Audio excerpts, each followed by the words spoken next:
This Cuisinart bread machine, you guys, is such a lifesaver. It saves you so much time when you're making bread, and the bread comes out perfect. And just as an example, I homemade this bread with this bread machine with the booklet they give you with all the different recipes, and this was my first time doing this recipe, and it turned out amazing, you guys. It's so good, and I barely had to do anything. The bread machine did it all. So when you get this bread machine, you'll also get a recipe booklet. Do not throw this out. It's not like a suggested, oh, these are some things you could do. Like, you want this because it tells you exactly how to use the machine, as well as the order in which you want to put the ingredients in and all that good stuff. So this is a page of the one I just showed you guys I made. It's a cinnamon swirl bread. And so as you can see, if you're wanting to make a small 1 pound, 1.5 pounds, or a large 2 pounds, I just did the small 1 pound. And so that's why mine was a little bit smaller.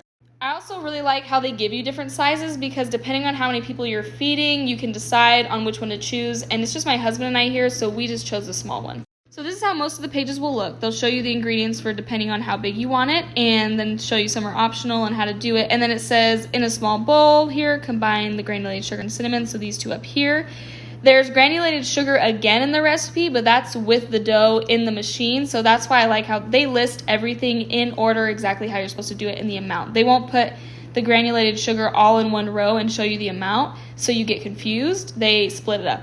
And then if you read all this, it usually tells you to put the remaining ingredients into the bread pan and in order that they're given. So like the milk, the butter, the egg, the salt, the sugar, the bread, flour, the yeast. You want to put those in order. And then the rest of it will kind of tell you what buttons to click on the bread machine so you're making the correct loaf, because this would be a white bread cycle, so you'd have to choose that.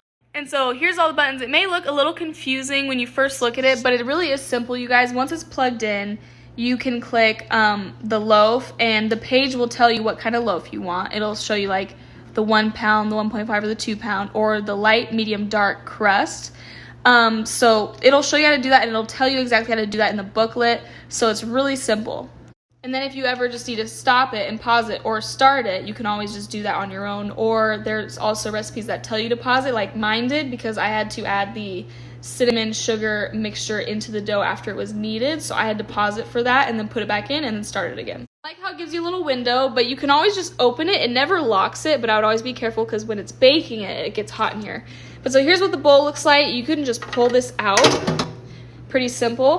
And then it has this kneading paddle in it. This is the kneading paddle, but sometimes it tells you to take this out too, which is really easy. You just pull it right off. So the kneading paddle is usually for the beginning part of the process, and then you take it out for the baking part. And then the rest of the inside in here is just connected to the inside. It's what heats it up and all that good stuff. So then to just push your bucket back in, you just make sure it's lined up with the bottom part and these side things, and you just push it down and it clicks and it's in. And I love how it has this little handle because that makes it way easier to pull out when it's done or when you're needing to pause it and take the dough out. And I'll say usually the time, it takes a couple hours to fully finish the bread, but you barely do anything during the amount of time. All I had to do was put the mix into the bowl, and then I let it knead it, and that took like a half an hour or so. And then it told me to pause it because it does a sound, it like beeps. And then I took it out to put the sugar and cinnamon mixture on it, and then rolled it back up and put it into that pan again. And then I didn't have to touch it until it was done baking. It's just great, you guys, because this machine knows when to knead it, it knows when to bake it, and all that good stuff. If you see on this screen here, it'll show you the order it's doing things. So this is usually the order, but it'll have an arrow in here pointing to the thing that it's doing. So it'll be preheating, or it'll be kneading, or rising, or baking, or just warming. And so that's why I really love it, is because it tells you what it's doing, and it tells you on the screen how much longer it is. I think last night when I did the cinnamon bread, it was about a 3-hour process, but I didn't have to do anything. Most of that time, I think during the 3-hour process, the total of everything I did was 10 minutes, and that was it. And guys, this recipe book is not thin. Each page has a recipe. There's so many to choose from. So for whatever you're wanting, and there's also gluten-free options. They tell you just exactly how to make it, so that's great for all of you out there. If you're wanting some gluten-free bread, you want some regular bread, or just to switch it up, like rosemary bread, the cinnamon swirl bread, pesto bread. They have so many choices. They probably have breads you've never even heard of.